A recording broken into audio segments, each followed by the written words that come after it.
Okay, can you hear me? All right. I haven't talked in a microphone in so long. Okay. I'm Dr. Deb Butler. You all know that now. And I'm a chiropractor. I do nutrition. I'm an acupuncturist. But my biggest passions in life right now are being a weight loss coach and a life coach, which is, wow, so unusual for me. I never thought 10 years ago I would be doing something like this. But I guess I've done so much coaching and counseling with my patients over the years, and I really realized that where my passion lies is in helping people with their lives.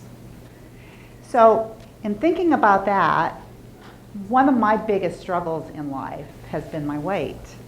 So I'm going to ask you a question. Don't ask. It's kind of an interesting thing because how many times do we all ask that to somebody else, or how many times do we look in the mirror and think about how we look, and that we look at ourselves more about our weight than we do about anything else. And so I really think my passion right now is to help women especially who are going through menopause and their struggle with weight. But ultimately, what I really do is help women reconnect to their truest desires and then help them manifest them in this life. Just in case you believe that there's other lives, I mean this life.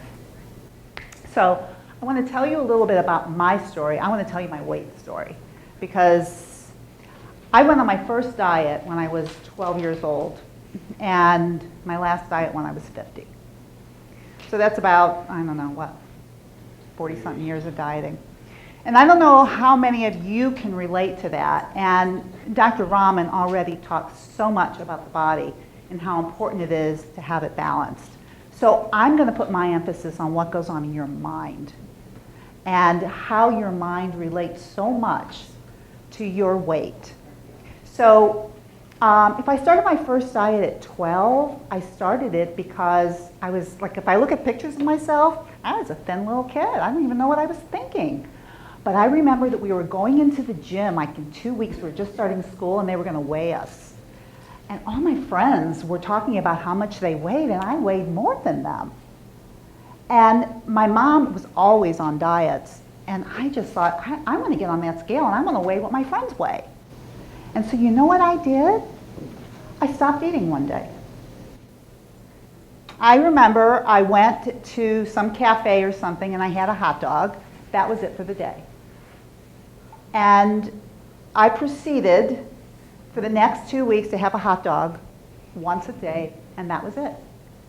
My mom was proud of me because I was losing weight. My friends were telling me how good I looked, and when I went on the scale 2 weeks later, I weighed what my friends weighed. That was the beginning of my struggle, and I struggled for the next 40 years. And if I can help anybody sitting here today stop that struggle, I think you can use menopause as an introduction to getting to know yourself. So, I also want to say, and it's hard to admit, that I went nights where I would go grocery shopping late at night. I know a lot about nutrition. I would go late at night and buy junk food and eat it by myself, especially if my husband was out of town, and then throw it up. I was bulimic for many years because I found that that was another really good way to lose weight and still get to eat. And this was before bulimia was as known as it is now, and no use going into how I stopped it, but I actually just stopped it cold turkey. But it was before there was a name for it, and I was in chiropractic school, and I remember looking up in our books to try to figure out what I was doing, because I thought, I wonder if there's a name for this. There was nothing in there. There was nothing in there. I started Weight Watchers when I was about 15 years old. I was a lifetime member up until the age that I was 50. And to me, what a lifetime member was, what that meant, it meant that when I was at my goal weight, I didn't go to Weight Watchers. And when I gained my 20 pounds, I went back to Weight Watchers. And I had a lifetime certificate thing. Nothing against Weight Watchers, but for me, I had a lifetime certificate. Has anybody been to Weight Watchers before where you get the lifetime things? Yeah. And for some people it really works. For me, it was just my way of yo-yoing up and down 20, 30 pounds. So I think I've lost, seriously, lost and gained about 250 pounds in my life. That's what I think. And I can tell you, for the last 10 years, I haven't been on a diet. And that's what I want to talk about tonight, is why I haven't been on a diet and how I might be able to help you if you've been on that type of roller coaster, how to get off of it. So, oh yeah, a program. I got it. I'm going to talk real quick. So you know what I did? I really researched and I did a lot of work to try to figure out what the heck has been going on with me all my life. And with menopause, what happened when I went on my last diet and went to Weight Watchers, and I was going for my goal weight again, and I go in and weigh in every week, doing my points, doing everything just like I always did it. Guess what? I wasn't losing weight. I said, what is going on here? I'm doing my points, I'm doing everything I'm supposed to be doing. How come I'm not losing any weight? I was also not sleeping. I was feeling kind of depressed. Had a few other symptoms. So I thought maybe I'd check in with my doctor, and my doctor said, welcome to menopause. And I said to myself, there has got to be a better way. There has got to be a better way. And that's when I did my research. And what I found out is I found out that it starts in the mind and in the body. And both of those have to be tended to. So I devised a program that's 3 phases. And the first phase is called Rethink, thanks to Kathy Davis, all these nice little terms that I came up with. Rethink, which is basically getting your head together and starting to figure out how you really relate to food. And then the second phase is Reset, where we really start working on the body and balancing the body and finding wonderful doctors like Dr. Rahman who can actually help you really balance your body.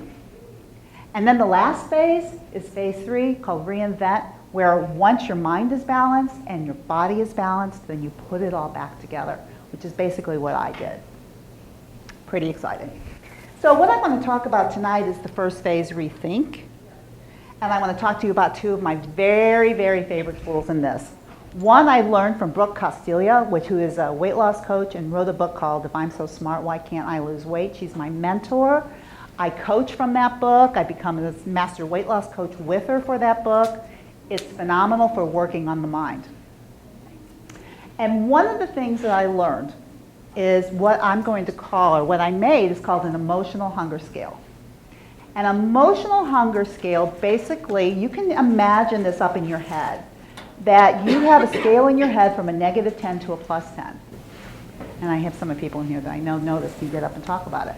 But a -10 is when you have the worst feelings, depression, grief, anger.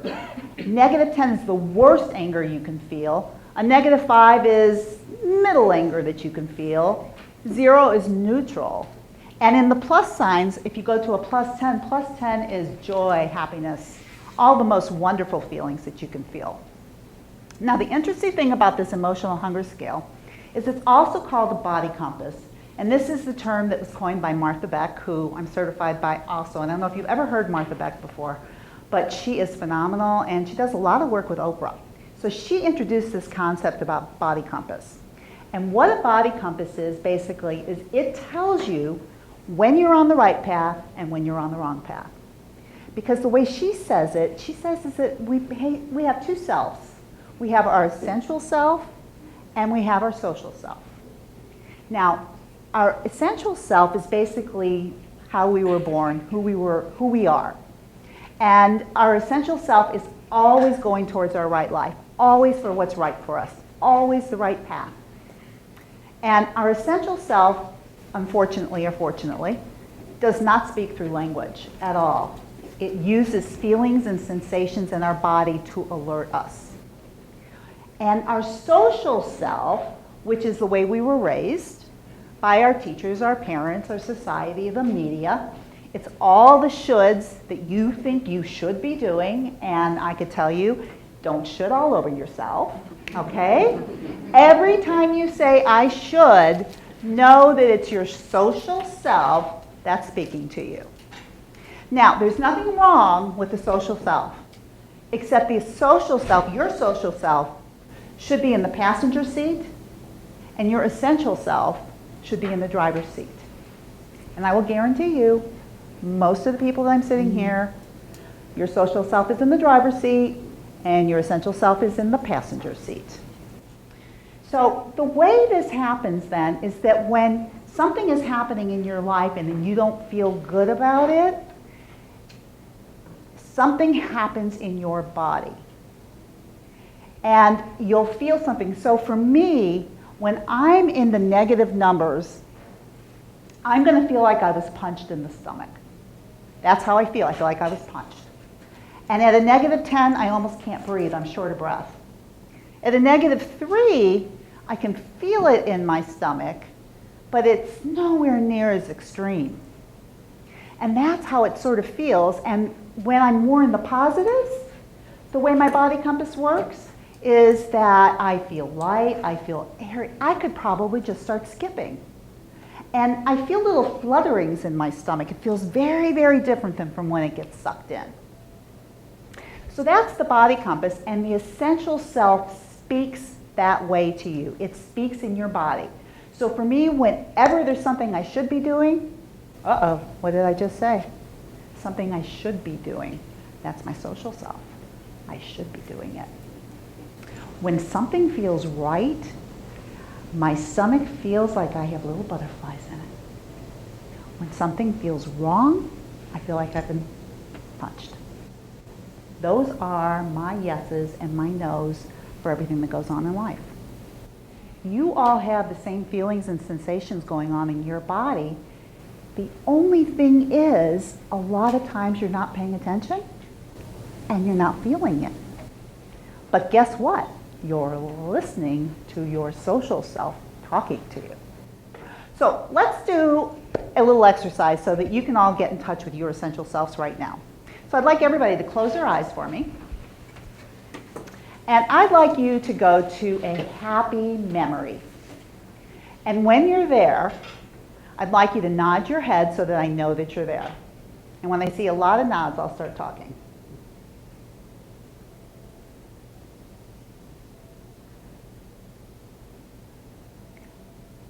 Okay, now that you're all there, I want you to see if you can feel what's going on in your body. Not what you're thinking, not your mind saying, oh, I'm so happy.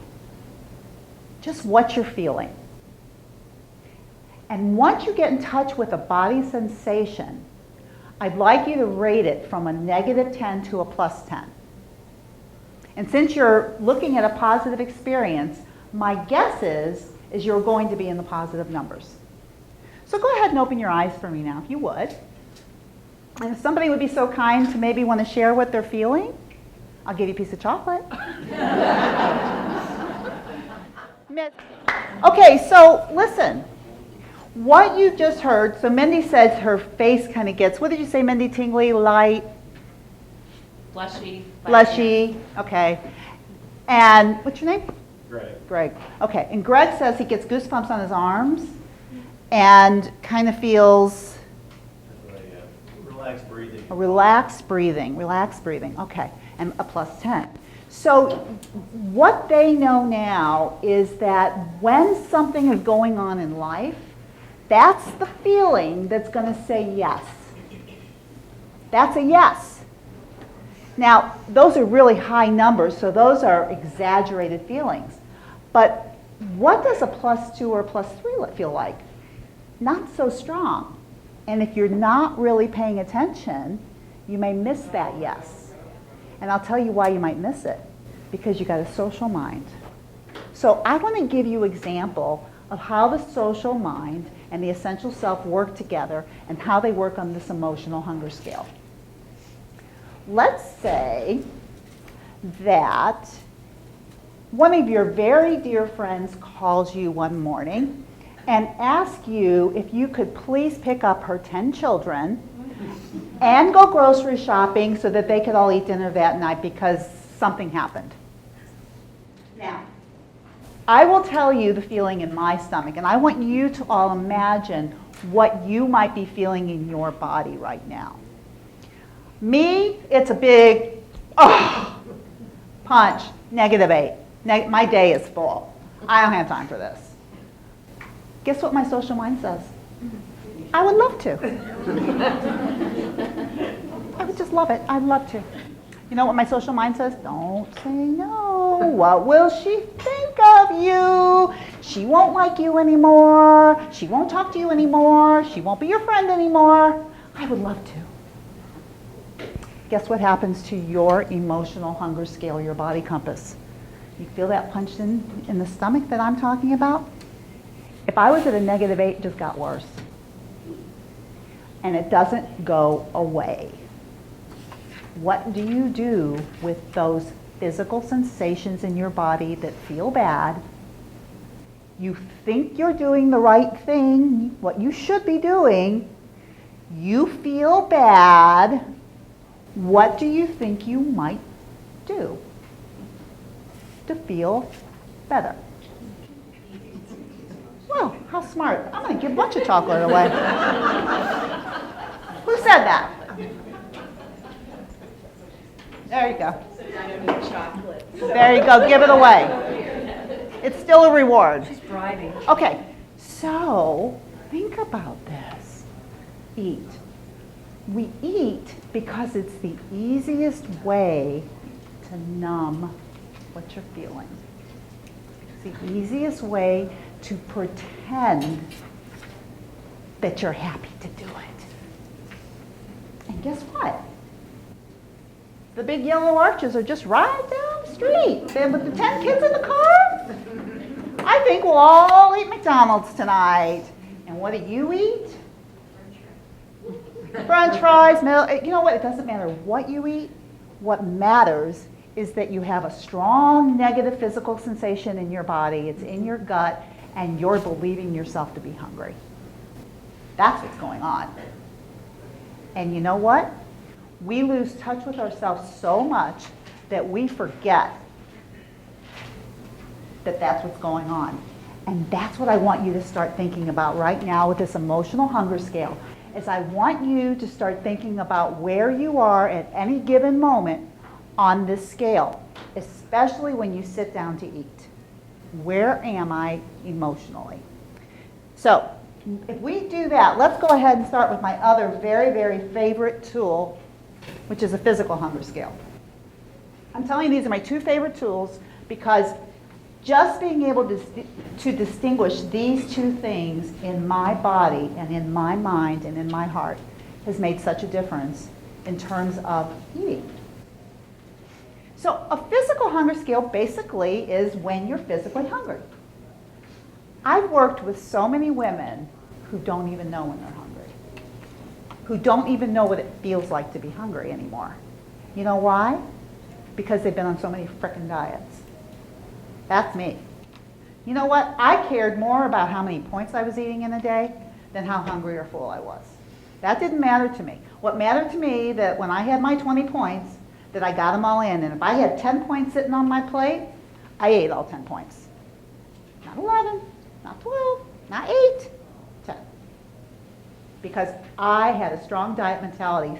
That's a strong social mind that's running my show, telling me what I should do, a diet. The mind is running the show. And what we want is we want a strong mind-body connection. Body says it's hungry, mind says eat. Diet, body says it's hungry, mind says shut up. You don't get anything. You're on a diet, you're a bad girl. And when you're a good girl, you can eat again. That's how it works. Okay, so physical hunger scale. Physical hunger scale goes from a -10 to a +10, just like the emotional hunger scale. The only difference is now that we're looking at physical hunger sensations. So a -10 is starving, and a +10 is stuffed. What's that feel like? For me, plus 10 in the old days, Thanksgiving. Thanksgiving for me is, I gotta go take my clothes off.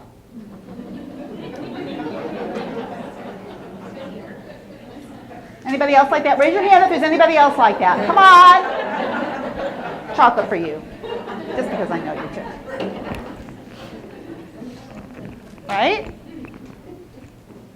Okay. And you know what? It's because it's Thanksgiving.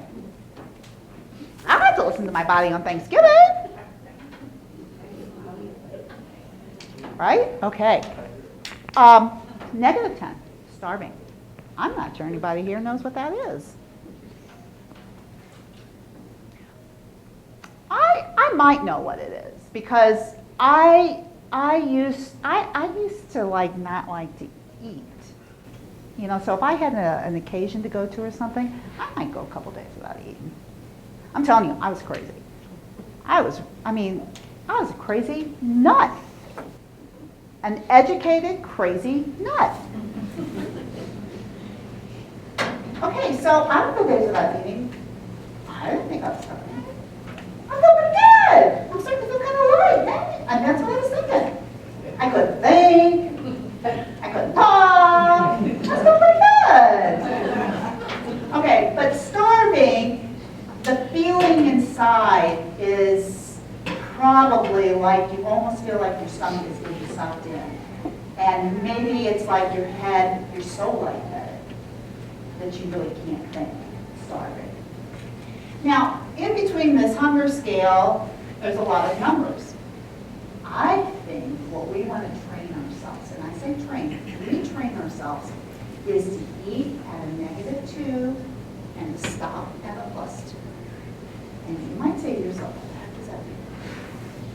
And you know what? For most of my clients, that's a pretty good question that they all ask themselves, I know what that is. And you don't know what it is until you start practicing. This is all a practice, and the beauty about this practice is this is the way you were made. This is the way you are wired. So all you're doing is reconnecting your mind and body to do what they've always done. It's nothing new.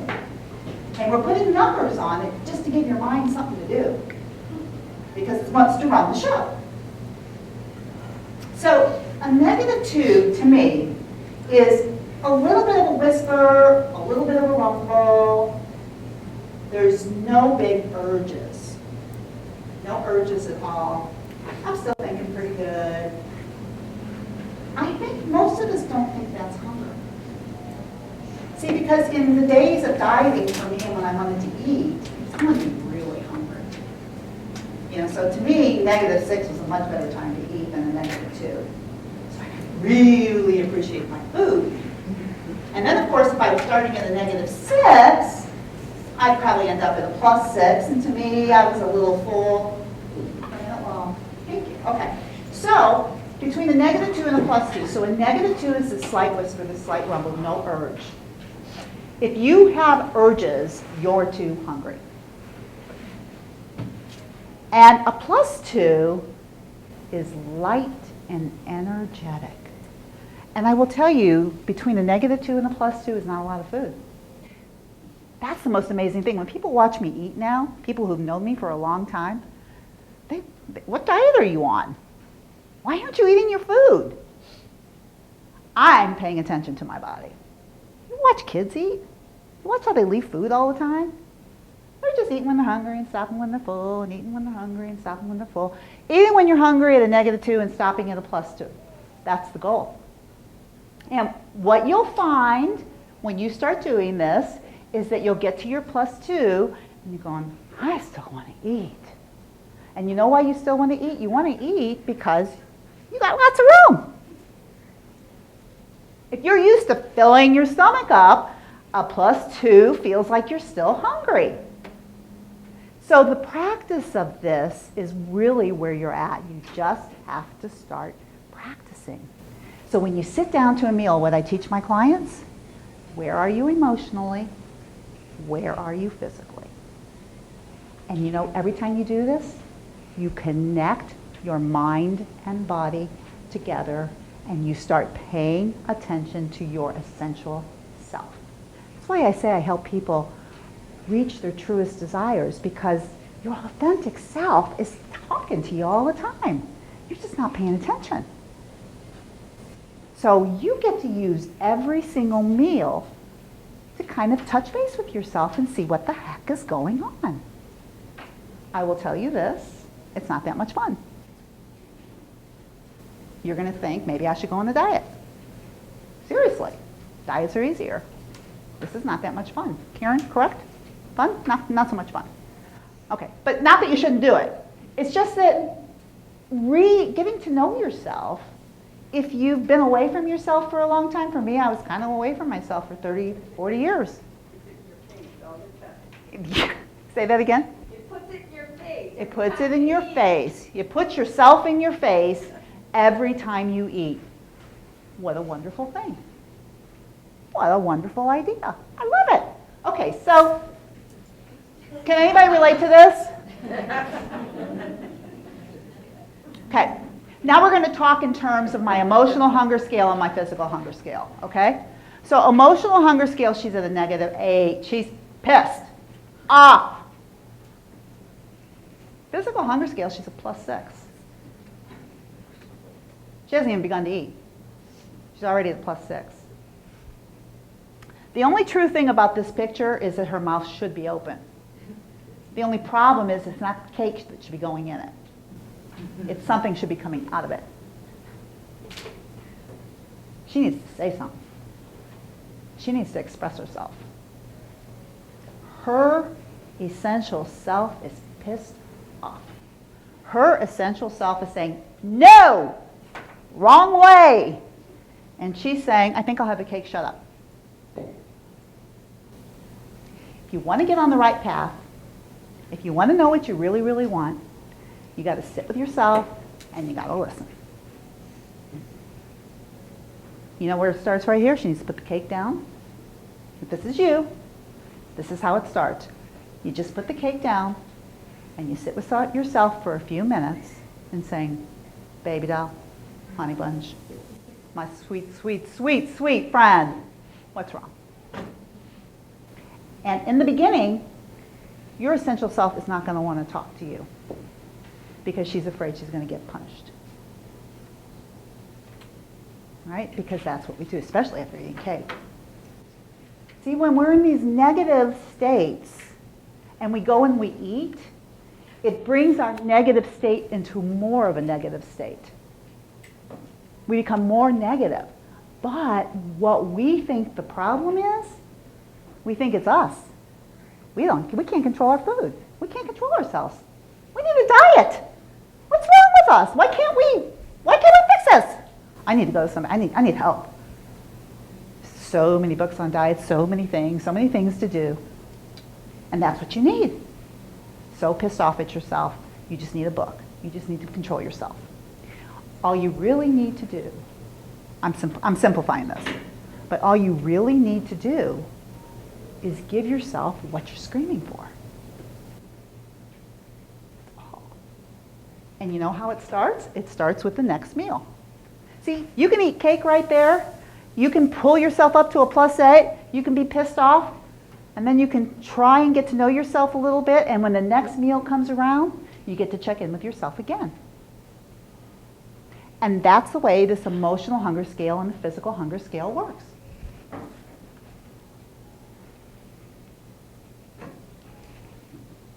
That's my logo.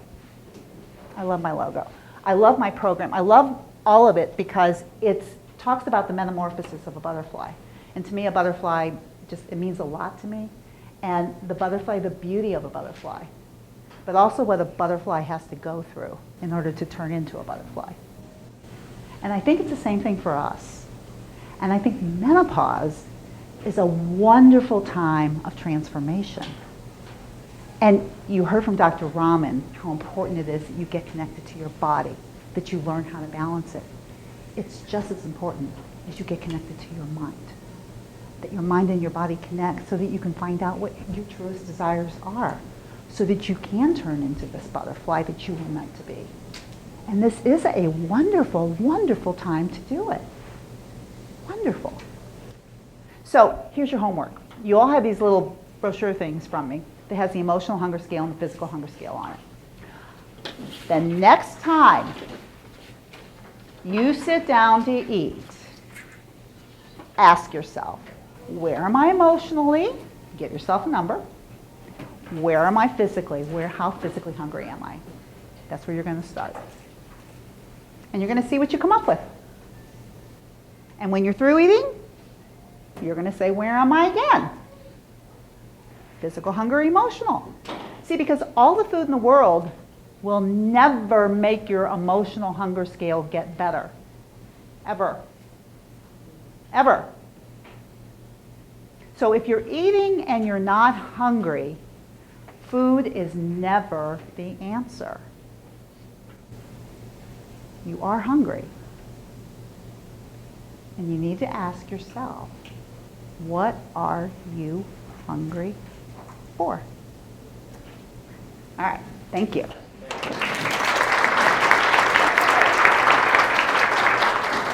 Oh yeah.